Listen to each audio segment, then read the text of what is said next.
केंद्रीय कोयला मंत्री का धनबाद दौरा। केंद्रीय कोयला एवं खान मंत्री जी किशन रेड्डी मंगलवार की शाम 2 दिवसीय दौरे पर धनबाद पहुंचे। उन्होंने कहा कि ऑपरेशन सिंदूर के बाद देश में क्रिटिकल मिनरल्स की मांग तेजी से बढ़ी है और अब इस क्षेत्र में भी भारत को आत्मनिर्भर बनाने समय की आवश्यकता है। मंत्री सबसे पहले धनबाद स्थित IIT ISM पहुंचे, जहां उन्होंने centre of excellence of critical mineral और वर्चुअल माइन सिम्युलेटर का उद्घाटन किया। IIT ISM के पेन मेन ऑडिटोरियम में शिक्षकों और छात्रों को संबोधित करते हुए उन्होंने कहा कि भारत अपनी क्रिटिकल मिनरल्स की लगभग 95% आवश्यकता अन्य देशों के आयात करता है। ऑपरेशन सिंदूर के बाद कई देशों ने इन खनिजों की आपूर्ति से इनकार कर दिया, जिससे देश के सामने बड़ी चुनौती खड़ी हुई है। इसी को देखते हुए प्रधानमंत्री ने क्रिटिकल मिनरल्स के क्षेत्र में आत्मनिर्भरता पर जोर दिया है। इसके बाद केंद्रीय मंत्री BCCL मुख्यालय कोयला भवन पहुंचे, जहां वे BCCL अधिकारियों और JRDA के साथ समीक्षात्मक बैठक करेंगे। इस दौरान खनन तकनीक और भविष्य की योजनाओं पर चर्चा की जाएगी। सर, आज मैं 2 दिन के लिए झारखंड के टूर पे आ रहा हूँ। आज मैं ISM विजिट कर रहा हूँ। उसके बाद हमारे स्टेक होल्डर से, हमारे ऑफिसर से मीटिंग करेंगे, रिव्यू करेंगे। उसके बाद कल हमारे आदरणीय मुख्यमंत्री झारखंड के उनसे भी चर्चा करेंगे। ओवरऑल हमारे कोल सेक्टर और माइनिंग सेक्टर के बारे में विजिट कर रहा हूँ। इसके लिए है ना सर, इसके लिए रिव्यू कर रहा हूँ। सर, JMP 2 में क्या ऐसे प्रावधान हो ताकि जो लोग हैं अग्नि प्रभावित क्षेत्र में रह रहे हैं, जाना नहीं चाहते हैं, पुनर्वासित उनको नहीं होना चाहिए, खुशी जाए, उसके लिए क्या करेंगे सर? उनसे भी कल मिलने वाले हैं, उसके लिए एक्शन प्लान बना रहे। बिल्कुल वो खुशी से जाए, उनका भविष्य ठीक हो, इसके लिए हम कल चर्चा भी करेंगे। गवर्नमेंट इंस्टीट्यूट में राजनीति बात नहीं करूंगा। भारत को विकसित भारत 2047 में बनाना है तो माइनिंग सेक्टर में भी वर्ल्ड क्लास लेवल पर विकसित बनाना होगा। और वर्ल्ड क्लास माइनिंग की बुनियादी साइंस टेक्नोलॉजी पर और रिसर्च ही इंपॉर्टेंट पिलर होगा। प्रधानमंत्री नरेंद्र मोदी जी के नेतृत्व में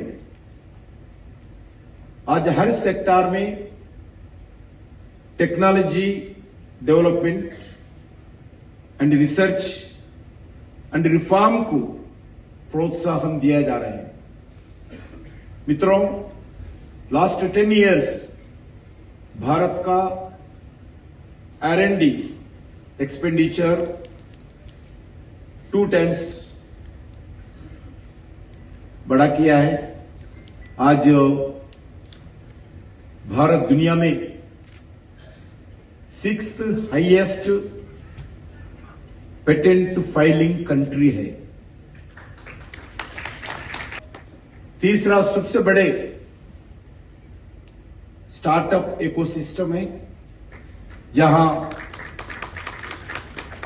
6000 से ज्यादा deep tech startups, clean energy, advanced materials और नया इंडस्ट्रियल टेक्नोलॉजी पर हमारे नौजवान काम कर रहे हैं। सेमीकंडक्टर सेक्टर तेजी से आज भारत आगे बढ़ रही है। इंडिया आर्टिफिशियल इंटेलिजेंस मिशन के तहत बड़ा इन्वेस्टमेंट का डेस्टिनेशन आज कोई है तो दुनिया में ये भारत है। मित्रों, भारत ने साइंस और टेक्नोलॉजी भारत विकसित भारत की फाउंडेशन बना लिया है। इसी नेशनल विजन का विकसित और प्लानिंग में हम माइनिंग सेक्टर में भी दिखता है। आज टेक्नोलॉजी द्वारा माइनिंग को ज्यादा एफिशिएंट और स्मार्ट बनाना है।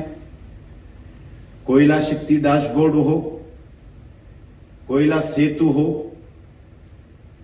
आज कोयला का कोल एक्सचेंज हो, कोल क्लासिफिकेशन हो,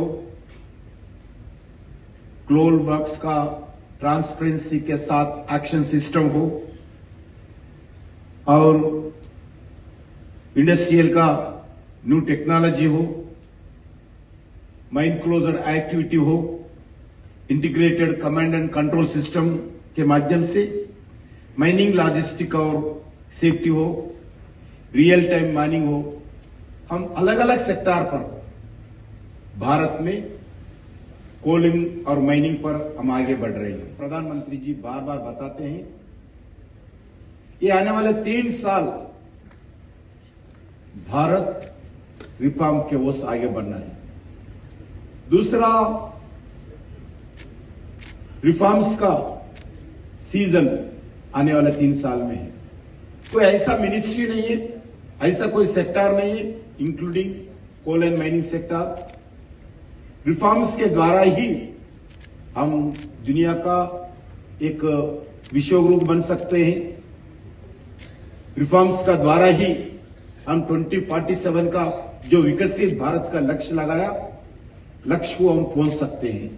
इसीलिए आदरणीय प्रधानमंत्री जी लगातार रिफॉर्म्स के द्वारा ही इजी ऑफ डूइंग बिजनेस कर सकते हैं। इसके कारण इंडिया का कोल प्रोडक्शन आज 1 बिलियन टन्स के पार हुआ पहली बार इस साल। सेकंड लार्जेस्ट कोल प्रोड्यूसर है